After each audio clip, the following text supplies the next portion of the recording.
أعوذ بالله من الشيطان الرجيم بسم الله الرحمن الرحيم ایها الذین آمنوا اے د ایمان خوندانو خذو حذرکم نو واخلئ تاسو حفاظت خپل یعنی خپل دفاع وکئ خذو حذرکم واخلئ تاسو حفاظت خپل یعنی وسله خپل واله ځان سره فانفروا ثبات اوځئ تاسو ثبات ټولګي یو جماعت بل جماعت یو ټولګي بل ټولګي داسې د فوج مشر چې کم دی چې هغه سره کم مشري هغې ویلېږي د جهاد دپاره دا حکم د جهاد دی په دې کې او حکم د مونځ هم دی او انفروا جمیعا یا اوځئ تاسو ټول په یو ځای که په دا کې مصلحتي وَإِنَّ مِنْكُمْ او بېشک باعث تاسو نه لمن خامخا هغه څوک دي لیبطئن بعضې ستاسو نه خامخا هغه څوک دي لیبطئن چې هغه نور خلک رستو کوي د جهاد نه فإن أصابتكم مصیبة که چېرې ورسېږي تاسو ته مصیبتون څه مصیبت یعنې شکست قال نو دی وایي قد انعم الله علی یقینا احسان وکړه الله تعالی په ما باندې اذ لم اکن معهم شهیدا دا چې زه نه وم د دې سره شهیدا حاضر الله باندې ډېر احسان وکړو چې د دې شکست نه خدای بچ کړم ولئن اصابکم او که چېرې ورسېږي تاسو ته فضلون څه فتحه من الله د الله طرف نه لیقولن نو خامخا وایي کأن لم تکن گویا کې چې نه وه بینکم په منځ تاسو کې او بینو په منځ د کې مودتون څه دوستي نو څه وایي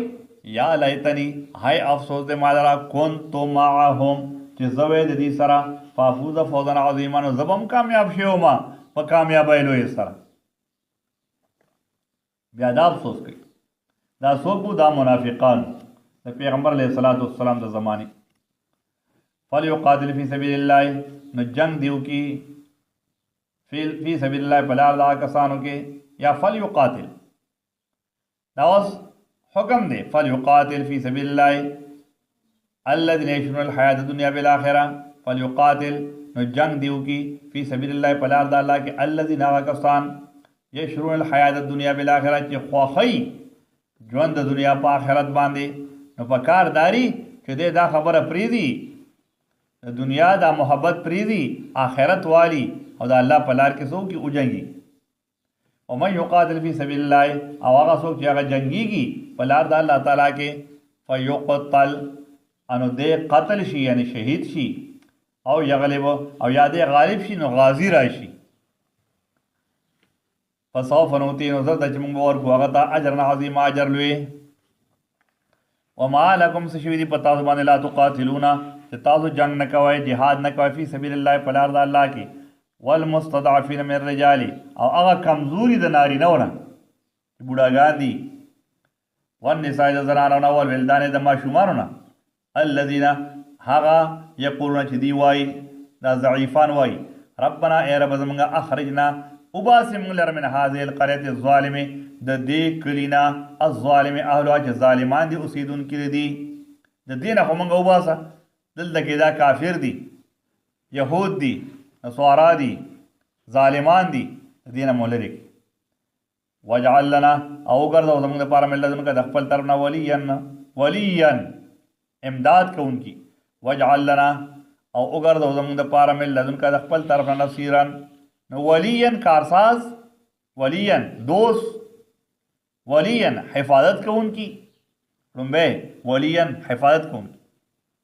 او معنا د امداد کوونکي مراد وجعل لنا وګرځوه زموږ دپاره من لدنک د خپل طرف نه نصیرا مددګار الذین آمنوا هغه کسان چې ایمان راوړي یقاتلون فی سبیل الله دي جنګیږي په لار د الله کې والذین کفروا هغه کسان چې کافران دي یقاتلون فی سبیل الطاغوت نو دي جنګیږي په لار د شیطان کې فقاتلوا اولیاء الشیطان نو مسلمانانو ته الله فرمایي وی تاسو او جنګیږئ تاسو جهاد وکئ د شیطانانو د دوستانو د شیطان سره ان کید شیطان بشکه دا مکر د شیطان تدبیر د شیطان کان ضعیفه دا ډېر کمزور دی